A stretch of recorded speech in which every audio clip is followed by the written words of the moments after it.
अब देखिए स्ट्रेस और स्ट्रेन में क्या हम कोई रिलेशन गेस कर सकते हैं इंट्यूटिवली? फॉर एग्जाम्पल, अभी जो हमने वॉल्यूमेट्रिक स्ट्रेस स्ट्रेन पढ़ी उसकी बात करें, देखिए जितनी ज्यादा हम फोर्स लगाएंगे उतना ज्यादा डिफॉर्मेशन आ रहा है, तो जितनी ज्यादा स्ट्रेस है क्या उतनी ही ज्यादा स्ट्रेन है क्या? इंट्यूटिवली बात तो सही लग रही है भाई, जितनी ज्यादा स्ट्रेस लगा रहे हैं उतनी ही ज्यादा इसमें स्ट्रेन ऑब्जर्व हो रही है। लॉन्गिट्यूडनल में भी सेम चीज होगी। हम स्प्रिंग ले रहे थे हमारी ये, ठीक है, एंड इसको हम छोटी स्प्रिंग कंसिडर कर लेते हैं ये।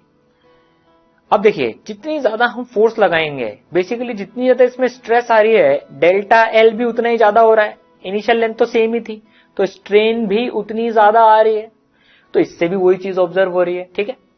तो ये हमारा ऑब्जर्वेशन भी है कि स्ट्रेस ज्यादा तो स्ट्रेन ज्यादा। इसी टाइप के कुछ एक्सपेरिमेंट्स साइंटिस्ट हुक ने करे, हुक, ठीक है, एंड हुक्स लॉ निकाला। क्या था हुक्स लॉ? क्या है Hooke's law? In fact for small deformation stress and strain are proportional to each other. तो हुक ने एक्सपेरिमेंट से ये रिजल्ट पाया कि छोटे डिफॉर्मेशंस के लिए स्ट्रेस और स्ट्रेन डायरेक्टली प्रोपोर्शनल होते हैं। मतलब छोटे डिफॉर्मेशन के लिए अगर स्ट्रेस डबल कर दी तो स्ट्रेन भी डबल ऑब्जर्व होगी। This is the Hooke's law. Stress is proportional to strain, stress and strain are directly proportional to each other. अब ये जो प्रोपोर्शनलिटी का साइन है, अब ये किससे रिप्लेस होता है? एक कांस्टेंट से रिप्लेस होता है जो कि के है। के को क्या बोला जाता है? Modulus of elasticity, modulus of elasticity, ठीक है। तो देखिए स्ट्रेस इज इक्वल टू के टाइम्स स्ट्रेन। के एक कांस्टेंट है। हुक्स लॉ स्मॉल डिफॉर्मेशन के लिए होल्ड करता है, ज्यादा डिफॉर्मेशन के लिए हुक्स लॉ होल्ड नहीं करता। वो अपन बाद में देखेंगे कि क्या होता है ज्यादा डिफॉर्मेशन में, कैसे स्ट्रेस स्ट्रेन की बिहेवियर होता है, ठीक है। वो स्ट्रेस स्ट्रेन कर्व में देखेंगे अपन। छोटे डिफॉर्मेशन के लेकिन stress and strain are directly proportional to each other. अब देखिए 3 टाइप की स्ट्रेस होती है और 3 टाइप की स्ट्रेन जो हमने पढ़ी अभी तक। तो 3 टाइप के ही कांस्टेंट आने वाले हैं। हर टाइप की स्ट्रेस स्ट्रेन के लिए एक कांस्टेंट आने वाला है। तो सबसे पहले हम बात करते हैं लॉन्गिट्यूडनल की, ठीक है। तो longitudinal stress is equal to Y, के के बदले आ गया वाई, लॉन्गिट्यूडनल स्ट्रेन। तो Y is equal to longitudinal stress upon longitudinal strain, ठीक है। ये वाई क्या होता है? ये वाई होता है यंग्स मॉड्यूलस। इस वाई को बोलते हैं यंग्स मॉड्यूलस। क्या बोलते हैं इसको? Young's modulus. तो जो इलास्टिसिटी का मॉड्यूलस होता है लॉन्गिट्यूडनल स्ट्रेस स्ट्रेन के लिए, that is known as Young's modulus, ठीक है। तो ये जो यंग्स मॉड्यूलस होता है ना, ये एक मटेरियल की प्रॉपर्टी होती है। मतलब जैसे मान लीजिए कॉपर मटेरियल है तो उसका कुछ यंग्स मॉड्यूलस होगा, एल्यूमिनियम है उसका एक यंग्स मॉड्यूलस होगा। जैसे डेंसिटी मटेरियल की प्रॉपर्टी होती है ना, वैसे ही यंग्स मॉड्यूलस भी मटेरियल की ही प्रॉपर्टी होती है, ठीक है। चलिए भाई, तो और जानते हैं यंग्स मॉड्यूलस के बारे में। लॉन्गिट्यूडनल स्ट्रेस स्ट्रेन में आती है, तो हमने एक रॉड ले ली, फोर्स लगाई थी यहां पर, अब उसका इलोंगेशन हुआ था, लंबी हुई थी ये रॉड, ठीक है। नाउ इसकी length L plus delta L मान ली थी हमने, डेल्टा एल का इलोंगेशन हुआ था, ठीक है। ओरिजिनल लेंथ थी L। अब यंग्स मॉड्यूलस कहते हैं, इसका क्रॉस सेक्शन एरिया A है। अब यंग्स मॉड्यूलस कैसे डिफाइन होता है? Longitudinal stress by longitudinal strain, इनका रेशियो यंग्स मॉड्यूलस कांस्टेंट होता है एक मटेरियल के लिए, ठीक है। तो भाई अब इसमें स्ट्रेस कितनी है जरा इसमें देखें, तो इसमें स्ट्रेस कितनी है? इस केस में देखें तो इसमें स्ट्रेस कितनी है? Force divided by area. और इसमें स्ट्रेन कितनी है? Delta L by L. तो इसको अरेंज कर लेंगे, ए नीचे आ जाएगा, एल ऊपर चल जाएगा, तो F L by A delta L, F L by A delta L, ठीक है। तो F L by A delta L Young's modulus आ गया। चलिए भाई बहुत अच्छी बात। इससे अपन एक और चीज देख सकते हैं जो हमारा ऑब्जर्वेशन भी था, एफ को हम लिख सकते हैं Y A by L delta L. अब देखिए ये चीज कांस्टेंट है एक मटेरियल के लिए, एल और ए फिक्स है, तो अगर उसका तो मतलब जितनी ज्यादा फोर्स लगाएंगे उतना ज्यादा डेल्टा एल हमको मिलेगा। बहुत सीधा साधा ऑब्जर्वेशन है। और उसका जो प्रोपोर्शनलिटी कांस्टेंट है that is Y A by L. देखिए स्प्रिंग में भी हमने ये ऑब्जर्व करा था, स्प्रिंग में भी हमने ये ऑब्जर्व करा था कि जितनी ज्यादा फोर्स लगाते हैं उतना ज्यादा इसमें इलोंगेशन आता है। F इज इक्वल टू के एक्स हम लिखते थे स्प्रिंग में, ये स्प्रिंग कांस्टेंट होता है। देखिए एक्स क्या होता था उसमें, इलोंगेशन या कंप्रेशन, बेसिकली ये डेल्टा एल ही तो था उसमें। तो देखिए वही उसी टाइप का कांस्टेंट आ रहा है यहां पर भी, के F proportional to delta L spring constant के, और ये रॉड के केस में Y A by L proportionality constant है। सिमिलर बिहेवियर की तरह से हो रहा है बिल्कुल ये, ठीक है। चलिए अब यंग्स मॉडुलस के कुछ क्वेश्चंस प्रैक्टिस करते हैं। हमें एक वायर गिवन है और हमसे पूछा जा रहा है find elongation in wire, mass of wire is negligible. ये एक वायर है जिसका यंग्स मॉडुलस है वाई, ए इसका क्रॉस सेक्शन एरिया है, ये वाला क्रॉस सेक्शन एरिया है ए, और एल इसकी लेंथ है, ठीक है। ये खुद मासलेस है वायर, इसमें हमने मास एम लटका दिया यहां पर, ठीक है। तो अब देखिए इस वायर में जो टेंशन आएगी, इस वायर में, चलिए इस एम की बात करें, इसके ऊपर नीचे एक mg फोर्स लग रहा होगा, इस वायर के चक्कर में इसमें एक टेंशन लग रही होगी जिसकी वैल्यू कितनी होगी, mg, ठीक है। मासलेस वायर है अब ये, तो क्या सब जगह यहां पर tension T T T T होगी, बिल्कुल होगी, क्योंकि वायर खुद मासलेस है, सब जगह टेंशन सेम होगी। तो बस अब इलोंगेशन का फॉर्मूला लगा देंगे, यंग्स मॉडुलस वाला जो फॉर्मूला है, y is equal to F L by A delta L, हमें डेल्टा एल निकालना है, तो डेल्टा एल हो गया F L by A Y. F कितनी है, पूरे वायर में फोर्स कितनी है, सब जगह यूनिफॉर्म है, बिल्कुल है। एफ की वैल्यू जो कि टेंशन टी है कितनी है, mg, वैल्यू पुट कर देंगे mg l bye A Y. इतना इलोंगेशन होगा इस वायर में, इस m को लटकाने के बाद जब ये स्टेबल हो जाएगा तब, ठीक है, इतना इलोंगेशन आएगा, ठीक। चलिए और कैसे एग्जांपल आते हैं देखते हैं जरा इसमें। भाई अब दो मासेस हैंग हो रहे हैं, ठीक है, ये पहली रस्सी, ये दूसरी रस्सी, इसकी लेंथ है L1, क्रॉस सेक्शन एरिया है A1, इसका यंग्स मॉडुलस है Y1, ठीक है।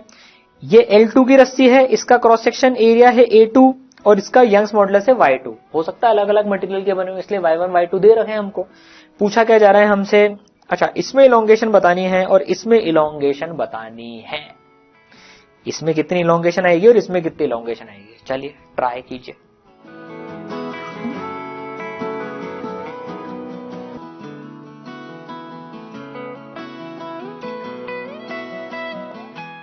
आया आंसर, देखते हैं जरा कैसे सॉल्व करेंगे भाई। तो यहां तो पहले हम टेंशन लिख लेते हैं, यहां पर जो टेंशन होगी T1 मान लेते हैं और यहां पर जो टेंशन होगी T2 मान लेते हैं। ये तो हमें सॉल्व करना आता है, डायरेक्टली भी देख लेंगे भाई। ये वायर, ये इसका FBD बनाया तो इसमें M2G और ऊपर लग रही है इसमें T2, तो इक्विलिब्रियम में है तो T2 की वैल्यू हो जाएगी M2G, ठीक है। अच्छा यहां पर नीचे भी T2 लगेगी, ये रस्सी देखें तो M1 और M2 दोनों को संभाल रही है, तो T1 की वैल्यू कितनी हो जाएगी, M1 plus M2 into G, इतनी हो जाएगी T1 की वैल्यू। बस अब फॉर्मूला लगा देंगे भाई, delta L is equal to F L by A Y, वो 1 के लिए और 2 के लिए लगा देंगे, तो 1 के लिए कितना M1 plus M2G L1 bye A1 Y1 और L2 के लिए कितना M2G L2 bye A2 Y2। हो गई प्रैक्टिस इसकी। इस तरह से क्वेश्चंस आते हैं इनमें, ठीक है। चलिए अब कई बार क्या होता है, कुछ क्वेश्चंस ऐसे भी आ जाते हैं। मान लीजिए ये एक दीवार है, ठीक है, यहां पर एक वायर है कुछ एरिया का, उससे दूसरे एरिया का वायर कनेक्टेड है, ठीक है, और हम इन वायर को मान लीजिए F से खींच रहे हैं, लेंथ गिवन होगी, एरिया गिवन होगा, यंग्स मॉडुलस गिवन होगा, इलोंगेशन पूछ ली जाएगी। तो इसमें दोनों केसेस में, दोनों वायर्स में फोर्स सेम होगी, दोनों में फोर्स सेम होगी क्योंकि ये कनेक्टेड है। ये इसको भी F फोर्स से ही खींच रहा होगा क्योंकि दोनों इक्विलिब्रियम में हैं, तो इसमें भी F और इसमें भी F सेम होगी दोनों में। ये हमें कंसेप्ट ध्यान रखना है, जब ये वायर ऐसे कनेक्टेड है तो जुड़े हुए हैं तो दोनों में टेंशन सेम होगी, तो F भी सेम होगी, ठीक। चलिए अब क्या एग्जांपल गिवन है हमें भाई, a massless rod is hanged horizontally with 2 strings, एक मासलेस रॉड है जो कि 2 स्ट्रिंग से हैंग्ड है। Find y1 and y2, y1 by y2 if rod remained horizontal after hanging mass m on the rod as shown in figure. तो देखो पहले एक ये मासलेस रॉड थी भाई, ठीक है, ये L A और y1 की रस्सी इधर और L A और y2 की रस्सी इधर, मतलब दोनों की लेंथ बराबर थी, दोनों का एरिया ऑफ क्रॉस सेक्शन बराबर है, ठीक है भाई, इसका y1 इसका y2। ये मासलेस रॉड है, ये वाली जो रॉड है ये मासलेस रॉड है। इसको पहले टांग रखा था, 3L की रॉड है ये, ठीक है। ये हॉरिजॉन्टल थी। कैसे होगी हॉरिजॉन्टल? जब दोनों L और L लेंथ के होंगे तभी तो वो हॉरिजॉन्टल टिक पाएगी। 2 रस्सी से टांगा है तभी तो वो हॉरिजॉन्टल रह पाएगी। अब इंटरेस्टिंग क्वेश्चन क्या है, हमें y1 बाय y2 का रेशियो बताना है। अगर हमने m मास टांग दिया यहां पर O पॉइंट से 2L और L, तो देखिए m मास टांग दिया तो खिंचाव आएगा दोनों रस्सियों में, इलोंगेशन भी आएगा दोनों रस्सियों में। इन दोनों में इलोंगेशन आने के बावजूद भी ये रॉड हॉरिजॉन्टल की हॉरिजॉन्टल ही रही, ऐसा हमें क्वेश्चन में गिवन है। It remained horizontal after hanging mass m। उस कंडीशन के लिए y1 बाय y2 का रेशियो बताना है। अब देखिए इसमें कंसेप्ट क्या लग रहा है, सोचने वाली बात है। देखिए इसमें इलोंगेशन आया है मान लीजिए डेल्टा L1, इसमें इलोंगेशन आया है मान लीजिए डेल्टा L2, ठीक है। डेल्टा L1 डेल्टा L2 दोनों में इलोंगेशन हमने मान लिया। ये लटकाने के बाद अब जरा देखें, रॉड पहले हॉरिजॉन्टल थी बाद में भी हॉरिजॉन्टल है, इसका मतलब delta L1 is equal to delta L2। सोच के देखिए जरा, नहीं तो देख के सोचिए। ये जितनी लंबी होएगी उतनी लंबी ये होएगी, तभी तो ये हॉरिजॉन्टल की हॉरिजॉन्टल रहेगी। बस डेल्टा L1 का फॉर्मूला क्या होता है, इसमें टेंशन हम मान लेते हैं T1, इसमें टेंशन T1 मान ली, इसमें टेंशन T2 मान ली हमने। तो T1 L by A Y1, ठीक है, ये डेल्टा L का फॉर्मूला हो गया, is equal to T2 L by A Y2। A से A, L से L गया, ठीक है। तो दैट इंप्लाइज दैट हमें y1 बाय y2 का रेशियो निकालना है। y1 by y2 is equal to T1 by T2। T1 by T2 का रेशियो आ जाएगा y1 बाय y2 का। अब T1 बाय T2 कैसे निकालें? ये हैंग होने के बाद इनमें जो टेंशन है वो कैसे निकालेंगे भाई? ये रॉड इक्विलिब्रियम में है, रोटेशनल इक्विलिब्रियम में भी है, तो टॉर्क 0 कर देंगे 1 पॉइंट के अबाउट। तो इस रॉड का अगर हम FBD देखें, इस रॉड का हम FBD देखें तो इसके ऊपर इधर से लग रही है T2, इधर से लग रही है T1, और ये O पॉइंट पे नीचे ये रस्सी इसको mg से खींच रही होगी, ठीक है। T1 T2 में काम करना है तो किस पॉइंट के अबाउट टॉर्क 0 कर दें? O के अबाउट, ताकि ये mg का टॉर्क तो 0 हो जाएगा जो ये मास लटका है उसके वजन के कारण, ठीक है। ये 2L है, ये L है, तो torque about O is equal to 0। हम क्लॉकवाइज डायरेक्शन को पॉजिटिव ले लेते हैं तो T1 का टॉर्क O के अबाउट क्लॉकवाइज आ रहा है, तो T1 इंटू 2L, T2 का एंटी क्लॉकवाइज आ रहा है, minus T2 into L is equal to 0। यहाँ प्लस 0 भी कर लो mg का, ठीक है। That implies that T1 into 2L is equal to T2 into L। T1 से T2 कटेगा तो T1 बाय T2 कितना आ गया?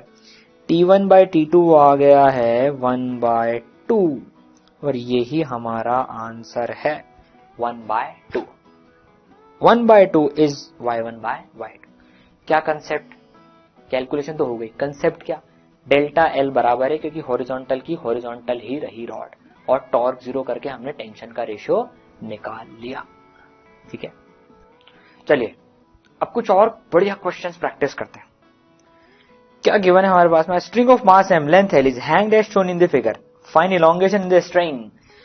अब एक ये रस्सी है जिसके पास खुद के पास मास है, मास वाली रस्सी है, ये m मास है, L इसकी लेंथ है नेचुरल ओरिजिनल जो लेंथ है, A इसका क्रॉस सेक्शन एरिया है, और Y इसका यंग्स मॉडुलस है। इसमें डेल्टा L पूछा है। अब इसमें देखकर लग रहा है नीचे तो कुछ टंगा हुआ ही नहीं है, इसमें इसको खींच कौन रहा है फिर नीचे? तो ये लंबी कैसे होगी? ये खुद के वजन के चक्कर में लंबी होगी, खुद के वजन के चक्कर में लंबी होगी ये, ठीक है। इसको सॉल्व कैसे करेंगे आप? देखिए डेल्टा L का जो फॉर्मूला होता है, अब डेल्टा L का फॉर्मूला FL बाय AY होता है कि FA बाय LY होता है, क्या होता है भूल गए मान लीजिए हम, कोई बात नहीं, डेल्टा L का फॉर्मूला लिख लेंगे हम। हमें Y का फॉर्मूला तो पता है, कभी डेल्टा L भूल भी जाए, बहुत चांसेस है कि हम भूल जाएं, कोई बात नहीं। यंग्स मॉडुलस की डेफिनेशन तो पता है, stress by strain, F by area stress and strain, तो डेल्टा L हो जाएगा FL बाय AY, ठीक है भाई, चलो FL बाय AY। ऐसे चल लेते हैं, कभी कभी तो फॉर्मूला भूल ही जाते हैं, कोई बात नहीं। तो ये ओरिजिनल फॉर्मूला वाई वाला तो पता है ही सही। अब देखने वाली बात है कि भाई ए तो सब जगह सेम है, वाई सब जगह के लिए सेम है, लेकिन एफ जो टेंशन है इसमें, क्या वो सब जगह सेम है क्या? क्या टेंशन हर जगह सेम है क्या? नहीं, अभी देखो हैंग हो रही है ये, टेंशन सब जगह सेम नहीं है, बिल्कुल भी नहीं है टेंशन सेम। भाई यहां पर देखें तो टेंशन ज्यादा होगी, क्योंकि इस वाले पार्ट को तो नीचे वाले का पूरा वजन उठाना है। यहां पर देखें टेंशन थोड़ी कम होगी, क्योंकि इसको तो सिर्फ इसका वजन उठाना है। यहां पर देखें तो टेंशन जीरो ही होगी, क्योंकि इसको तो किसी का वजन नहीं उठाना है, ठीक है ना। तो भाई टेंशन बढ़ती जा रही है, ऊपर जाते जा रहे हैं जैसे जैसे जैसे, तो टेंशन वेरिएबल है। अभी टेंशन कैसी बढ़ती जा रही है इसकी फील लेनी हो हमको, तो भाई पिक्चरों में नहीं दिखाते कि वो खाई में लोग बाग लटक जाते हैं, नीचे खाई रहती है, एक लटका हुआ है, मान लीजिए ये एक लटका हुआ है ये आदमी, अब इसके पैर पे एक दूसरा आदमी भी लटका हुआ है, इसके पैर पे एक दूसरा आदमी भी लटका हुआ है, फिर इसके पैर पे एक तीसरा आदमी भी लटका हुआ है। ऐसा नहीं होता सिचुएशन कई बार?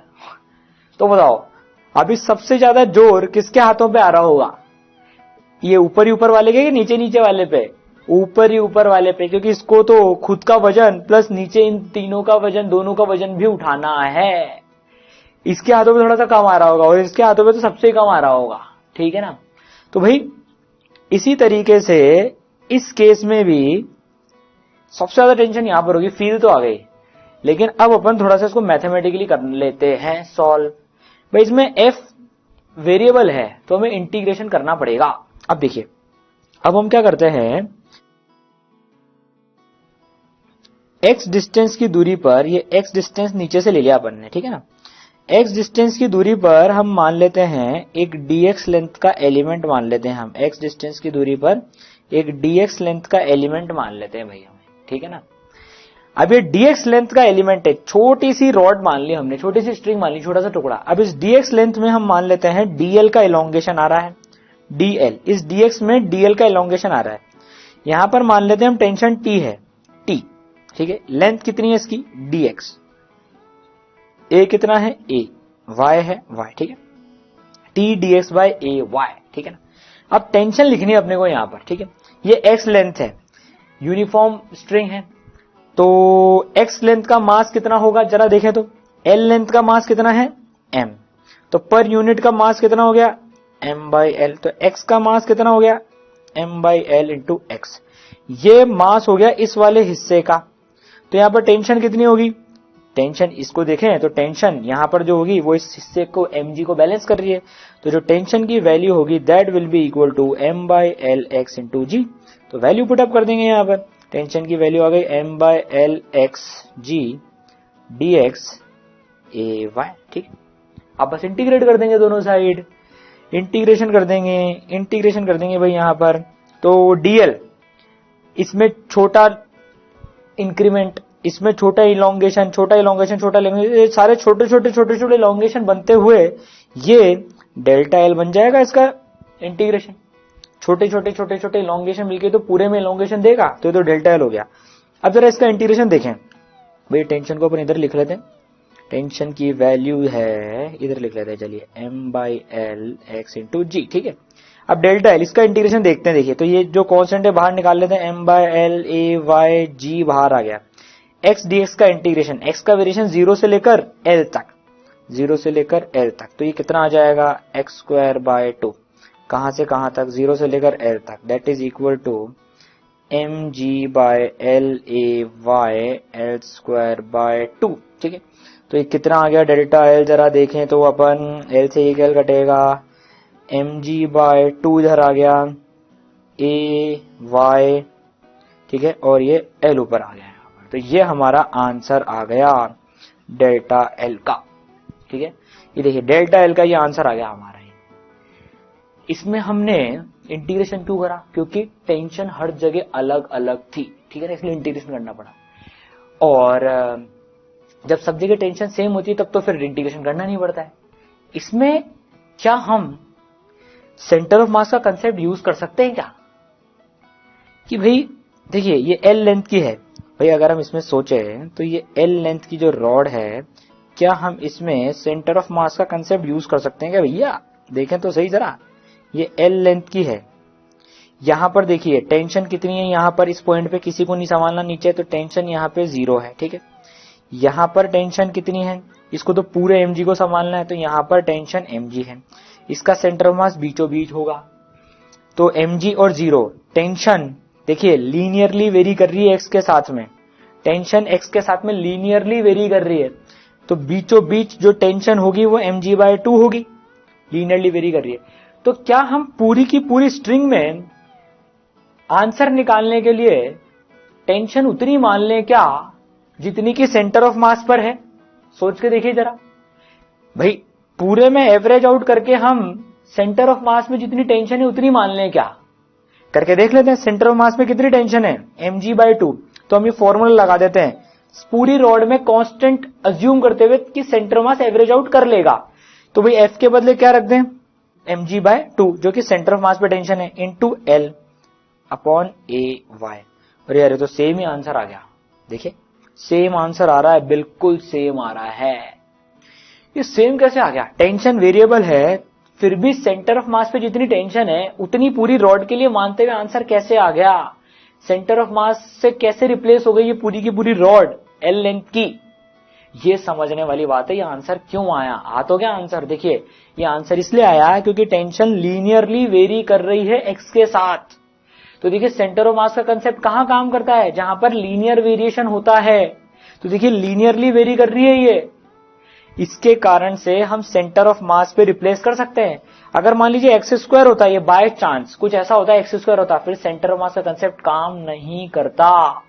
ये तो क्योंकि यहां पर एक्स है, टेंशन का लीनियर वेरिएशन है, इसके कारण हम सेंटर ऑफ मास पे जो टेंशन है वो मान के सॉल्व कर सकते हैं, only because of linear variation. Total देखिए, इंटीग्रेशन एक्स डीएक्स का बन रहा है, इसमें लीनियर वेरिएशन, जो भी क्वांटिटी लीनियरली वेरी कर रही है, ठीक है, इस कारण से कर सकते हैं। ठीक है, चलिए और देखते हैं कैसे सवाल आते हैं इसमें। अब भाई वही एम एल ए वाई की स्ट्रिंग है, delta L1 by delta L2 पूछा हुआ है।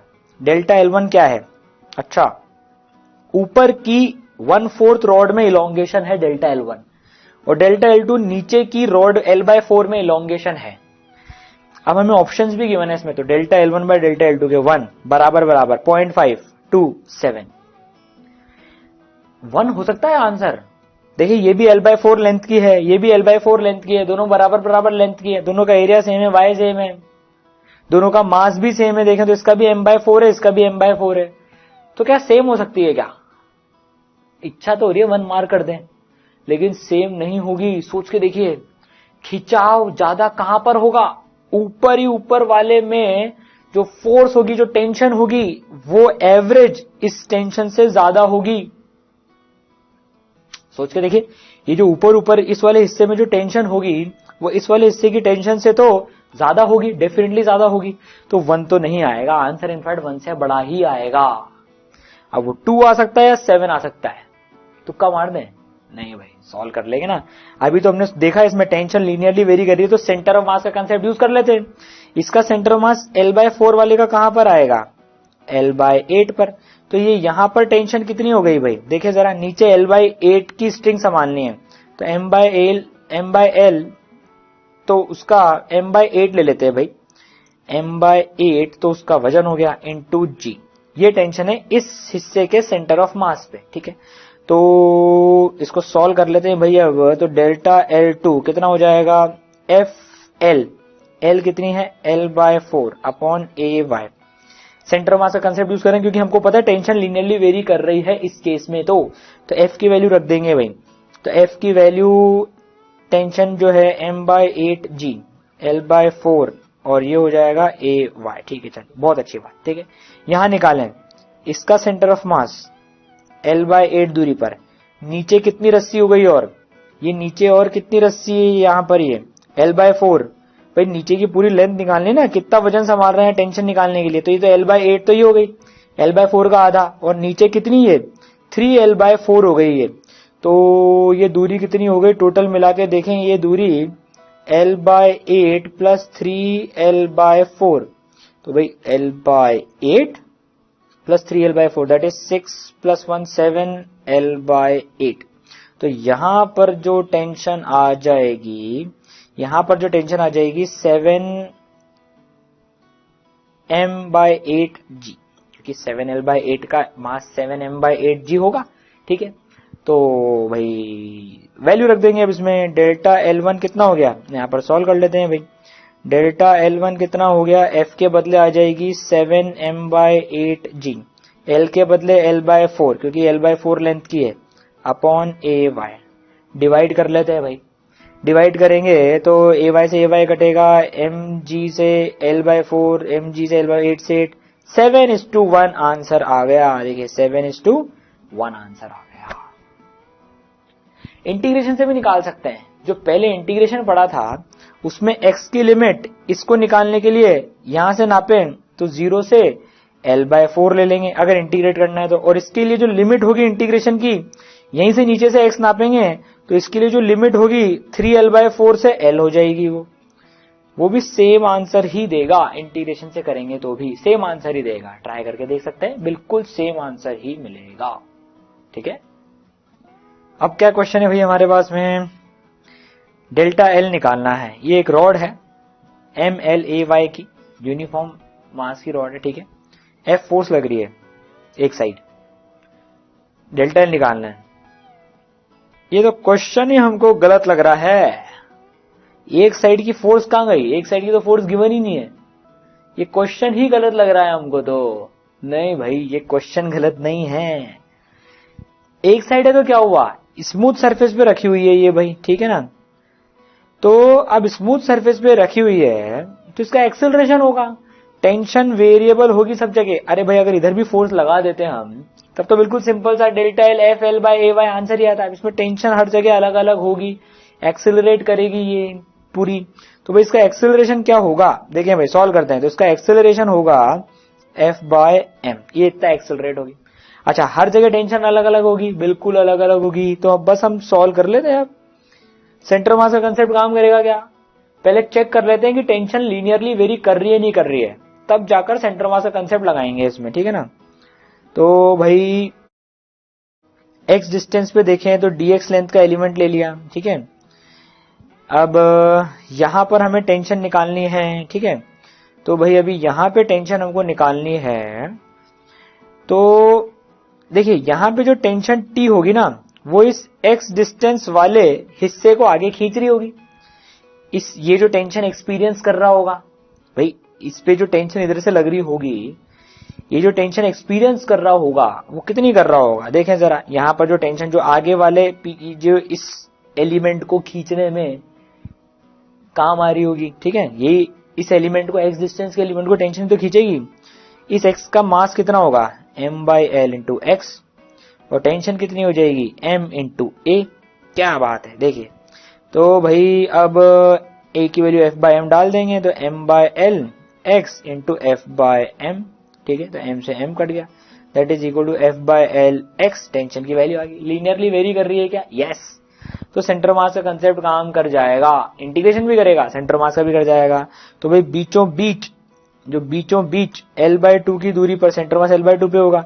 यहां पर टेंशन कितनी हो जाएगी, L/2 की दूरी पर F/2, बस तो आंसर आ जाएगा। Delta L is equal to F के बदले टेंशन सेंटर मास की F/2 L/AY। तो ये आंसर आ गया हमारा FL/2AY।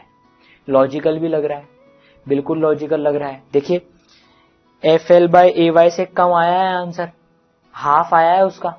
FL/AY कब आता, FL/AY तो तब आता जब इधर से भी F से खींचते इधर से भी F से खींचते, तो सब जगह जो खिंचाव होता वो F का होता। लेकिन अभी जब ये यहां पर F नहीं है एक साइड, तो यहां पर तो देखिए खिंचाव 0 है और यहां पर देखिए खिंचाव F है। तो अब खिंचाव का जो वेरिएशन है, जो खिंचाव है वो 0 से F तक है, सब जगह F नहीं है। इसके कारण से देखिए डेल्टा L भी FL/AY से कम आई है, लॉजिकली भी सही है। इस तरीके से ऐसी प्रॉब्लम्स को करा जाता है। ठीक है, चलिए भाई, तो हमने देखिए यंग्स मॉडुलस पढ़ा, उसके क्वेश्चंस भी करे। अब हम जो दो मॉडुलस बचते हैं उनको समझते हैं जरा। भाई हमने शियर स्ट्रेस शियर स्ट्रेन भी पढ़ी थी, तो शियर मॉडुलस समझेंगे। फिर वॉल्यूमेट्रिक स्ट्रेस के कोरस्पॉन्डिंग जो मॉडुलस होता है उसको समझते हैं, ठीक है। तो अब सबसे पहले तो हम देखते हैं शियर मॉडुलस। उसका एक और नाम होता है मॉडुलस ऑफ रिजिडिटी, उसका एक और नाम होता है टॉर्शनल मॉडुलस, ठीक है। उसको जी से डिनोट करते हैं, कैपिटल जी से, या फिर नीटा, ये नीटा के सिंबल से भी डिनोट करते हैं उसको, ठीक है। तो भाई ये हमने देखा था शियर स्ट्रेस, एरिया के अलोंग लगी हुई फोर्स टेंजेंशियल, ये उसमें स्ट्रेन आ रही है डेल्टा एक्स बाई एच, ठीक है। तो shear stress equal to G into shear strain, भाई स्ट्रेस प्रोपोर्शनल टू स्ट्रेन, तो ये जी जो है ये शियर मॉडुलस हो गया, कांस्टेंट मॉडुलस ऑफ इलास्टिसिटी इस केस में, जी की value shear stress by shear strain, तो भाई कितनी होगी ये, जी की वैल्यू थी shear stress by shear strain, तो शियर स्ट्रेस कितनी है एफ बाय एरिया, ये है एरिया तो एल इंटू बी वाला, ठीक है, ये लेंथ और ये ब्रेथ, ठीक है। और स्ट्रेन कितनी है delta X by H, F by A theta, small theta के लिए, फॉर स्मॉल थीटा हो गए थे, तो पढ़ चुके हैं हम ऑलरेडी।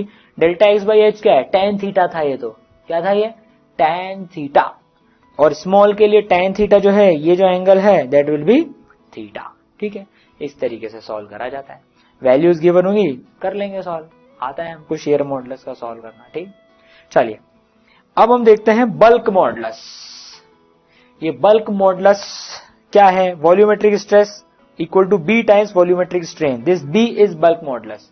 ये वॉल्यूमेट्रिक स्ट्रेस के लिए मॉडुलस ऑफ इलास्टिसिटी है, bulk modulus, bulk volume, bulk modulus, ठीक है।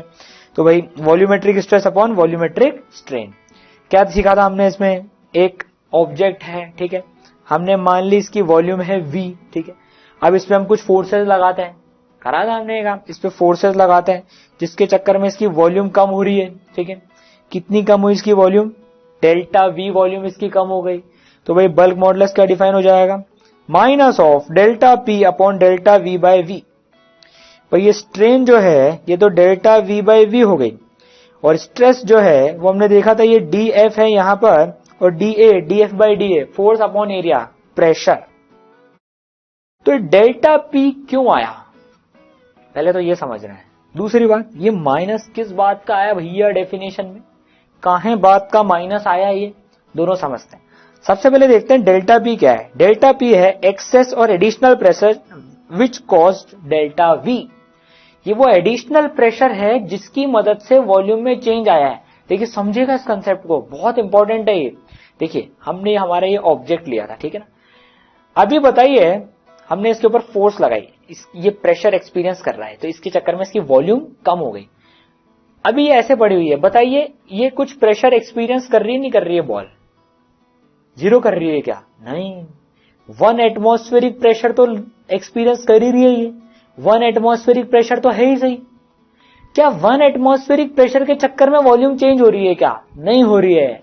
अब मान लीजिए हमने एक फोर्स लगाई जिसकी मदद से एडिशनल 0.1 एटमॉस्फेरिक प्रेशर लगा दिया, मान लीजिए हमने 0.1 एटमॉस्फेरिक प्रेशर लगा दिया, जिसके चक्कर में देखिए इसकी वॉल्यूम कम हो गई। तो इसकी जो वॉल्यूम चेंज हुई वो 1 एटमॉस्फेरिक के चक्कर में हुई या 0.1 के चक्कर में हुई, देखिए 1 तो अभी लग ही रहा है।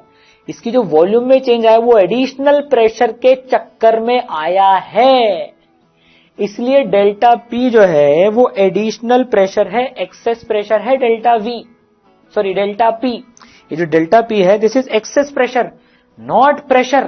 देखिए अभी हमने 0.1 का एडिशनल प्रेशर एक्सपीरियंस करवा दिया इसको, तो टोटल तो इसके ऊपर 1.1 हो गया, लेकिन जो डेल्टा V आई है वो 0.1 एटीएम के चक्कर में, 0.1 एटमॉस्फेरिक प्रेशर के चक्कर में जो हमने एडिशनल अप्लाई करा है उसके चक्कर में आई है। That is why delta P is excess और एडिशनल प्रेशर, ठीक है। डेल्टा P ध्यान रखना एडिशनल प्रेशर है, प्रेशर नहीं है, एडिशनल एक्सेस प्रेशर जिसने डेल्टा V कॉज करी है। चलिए पहली चीज तो क्लियर हुई। दूसरी बात, ये माइनस क्यों आया, देखिए बल्क मॉडुलस, शियर मॉडुलस और यंग्स मॉडुलस तीनों पॉजिटिव होते हैं, तो इसको मैथमेटिकली पॉजिटिव आए उसके लिए माइनस लगाया। कैसे, देखिए अपन ने एक्सेस प्रेशर लगाया, डेल्टा P पॉजिटिव, हमने प्रेशर बढ़ा दिया, देखिए प्रेशर हमने बढ़ा दिया तो change in pressure, excess pressure positive हो गया, प्रेशर बढ़ा दिया तो डेल्टा पॉजिटिव हो गया। वॉल्यूम घट गई देखिए प्रेशर बढ़ाने पर वॉल्यूम घट गई, तो जब डेल्टा बी पॉजिटिव था तो डेल्टा बी नेगेटिव हो गया। तो ये इस हिसाब से तो फिर बल्क मॉडुलस अगर ये माइनस नहीं होता यहां पर तो पॉजिटिव बाय नेगेटिव नेगेटिव आ जाता। इस नेगेटिव को कंपनसेट करने के लिए इसकी डेफिनेशन में माइनस आता है, ठीक है, इसकी डेफिनेशन में इसलिए ही माइनस आता है ताकि बल्क मॉडुलस पॉजिटिव, क्योंकि बल्क मॉडुलस पॉजिटिव क्वांटिटी है, ठीक है, इसलिए minus delta P by delta V by V and delta P is excess pressure. ठीक है, चलिए इसको एक एग्जांपल की मदद से और क्लियर कर लेते हैं। ठीक है, देखिए हमें डेल्टा वी बाई वी निकालना है when a mass M is put on top in the beaker. देखिए तो एक बीकर है, उसमें एक बॉडी रखी हुई है वॉल्यूम वी की, ठीक है ना, पानी में रखी हुई है, कुछ प्रेशर एक्सपीरियंस कर रही है, ठीक। अब हमने इसके ऊपर एक बार रख दी, एक मास रख दिया, हमने इसके ऊपर एक मास रख दिया, एरिया ए है इसका और इसका जो मास है वो एम मास है, एम मास रख दिया। देखिए पहले कुछ प्रेशर एक्सपीरियंस हो रहा था यहां पर, लेकिन अब एडिशनल मास पुटअप कर दिया। इस एडिशनल मास के चक्कर में क्या होगा, देखिए सब जगह प्रेशर बढ़ जाएगा। प्रेशर बढ़ने के चक्कर में वॉल्यूम में घटोतरी हो गई, वॉल्यूम घट गई इसकी। तो भाई देखिए इस मास रखने के चक्कर में वॉल्यूम कम हो गई, चेंज हम मान लेते हैं डेल्टा वी का आया। भाई जो चेंज आया वो हमने मान लिया डेल्टा वी का आया। अब एडिशनल प्रेशर कितना क्रिएट करे, देखिए फोर्स अपॉन एरिया, ये जो फोर्स पानी के ऊपर लगाएगा वो इसके मास इंटू जी के बराबर होगी। तो इसने एडिशनल जो फोर्स लगाई that is M G, and pressure जो इसने एडिशनल क्रिएट करा वो सब जगह फैल जाएगा, that will be M G by A. तो भाई डेल्टा पी जो है वो एम जी बाय ए हो गया, बस काम खत्म। एक्सेस प्रेशर, प्रेशर तो पहले भी था लेकिन एम लगाने के बाद में जो एक्सेस आया that is M G by A. तो भाई डेल्टा वी बाई वी हमें कितना, बल्क मॉडुलस की डेफिनेशन पता है, minus of delta P upon delta V by V. ठीक है, हमें तो लेकिन मॉड निकालना है इसका, तो ये इधर जाएगा डेल्टा पी बाय बी के बराबर आ जाएगा, क्योंकि मॉड ले लिया तो साइन तो डेल्टा पी भी पॉजिटिव है, बी भी पॉजिटिव है, हमें तो इसका मैग्नीट्यूड निकालना है। बस वैल्यू रख देंगे M G by A into B. तो M G by A B is the delta V by V, that is fractional change in volume. तो क्या सीखा, delta P is excess pressure. ठीक है, चलिए अब एक और टर्म आ जाता है कई बार, कंप्रेसिबिलिटी। बस ये एक इंफॉर्मेशन के लिए है बात, compressibility that is equal to 1 by bulk modulus minus of delta V by V delta P. 1 by bulk modulus होता है कंप्रेसिबिलिटी। कई बार बल्क मॉडुलस देने के बदले अपने को कंप्रेसिबिलिटी दे देते हैं, तो घबराना नहीं है, वो बल्क मॉडुलस का इनवर्स है। ठीक है, कंप्रेसिबिलिटी। ठीक है, नाउ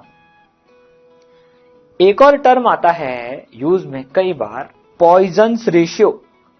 पॉइजन क्या है? अरे भाई पॉइजन जो है वो एक फ्रेंच मैथमेटिशियन का नाम है जिन्होंने पॉइजन रेशियो इजाद किया। अभी पॉइजन रेशियो क्या होता है वो देखते हैं जरा। ठीक है, मान लीजिए हम एक रॉड कंसिडर करते हैं। ठीक है, ये रॉड एल लेंथ की है और इसका जो डायमीटर है, क्रॉस सेक्शन एरिया का जो डायमीटर है डी है। ठीक है, अब हम इस पे एक फोर्स लगा रहे हैं दोनों साइड से। अब देखिए कई केसेस में तो भाई हम इसको खींचेंगे, मान लीजिए खिंच रही, तो सोच के देखिए अगर ये कुछ ऐसे मटेरियल की होती जिसको हम खींच सकते हैं काफी, तो बताइए क्या इसका जो एरिया होता वो उतना का उतना रहता क्या? ये जो क्रॉस सेक्शन एरिया है, ये मोटी जो रॉड है, ये मोटी जो रॉड है, क्या वो पतली नहीं रहती? खींचते रहते तो डायमीटर चेंज होता नहीं होता लेंथ के साथ में? बिल्कुल होता। देखिए कुछ इस तरीके से असर होता। देखिए खिंचती जा रही, देखिए लेंथ लंबी हो गई, लेंथ में डेल्टा एल का चेंज आ गया और देखिए डायमीटर कम हो गया। ऐसा एक्सपीरियंस भी कर सकते हैं हम। आप एक आटे का ले लीजिए, एक आटा जो है फ्लोर गीला रोटी जिससे बनती है, उसको खींचिए तो उसकी लेंथ लंबी होगी और डायमीटर कम होएगा उसका। ठीक है, तो भाई अब कितनी लेंथ खींचने पर कितना डायमीटर चेंज होगा, ये मटेरियल्स में जो फैक्टर से डिसाइड होता है दैट इज पॉइजन्स रेशियो। तो पॉइजन्स रेशियो कैसे डिफाइन होता है, देखिए minus of delta D by D upon delta L by L.